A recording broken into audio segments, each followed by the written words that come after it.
ভাই রে, মা আজ এমন একটা ঝাল চিকেন কারি বানাইছে, মুখে দিতেই জিহ্বা হাঁপাইছে। যদি আপনিও ঝাল পছন্দ করেন তাহলে এমন চিকেন কারি মিস করলেই মিস।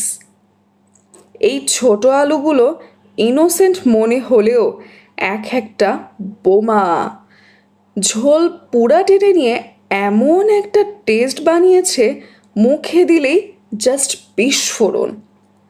ভাত, চিকেন, ছোট ছোট আলু আর রসুনে সোজা মাইন্ড ব্লাস্টিং কম্বো। গন্ধে তো পেট আগেই খাইছে, এখন শুধু মুখ বাকি। রসুনগুলা তো একদম টুপুস টুপুস ফুলে গেছে আর একদম তাকিয়ে আছে। আমি ভয়েস ওভার দিচ্ছি, এখনই আমার জিভে জল চলে আসছে। মানে এত মজা, না খেলে বোঝা যাবে না। মাস্ট ট্রাই, বাসায় অবশ্যই ট্রাই করে দেখবেন। আর যদি রেসিপি পেতে চান অবশ্যই কমেন্ট করে জানাবেন।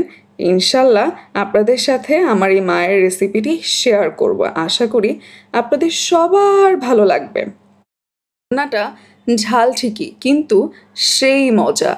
ভাত আর কারি মেখে এক কামড়, চোখ বন্ধ করে খেতে হয়। এই আলুগুলো দেখলে মনে হয় ছোট, কিন্তু ভেতরে আছে ডায়নামাইট।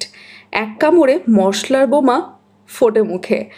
রসুনের ঝোল ঢুকে গেছে, কামড় দিলেই মুখে মশলার ব্লাস্ট। এটা খাচ্ছি না, আমি এটা ফিল করছি। আপনার মাও কি এমন ঝাল ঝাল কারি বানায়? ঝাল খেয়ে চোখে পানি আসলেও যেটা না খেয়ে থাকা যায় না, কমেন্টে জানান আমাদেরকে। সবাইকে অনেক ধন্যবাদ আমাদের পাশে থাকার জন্য, আমাদের জন্য দোয়া করবেন।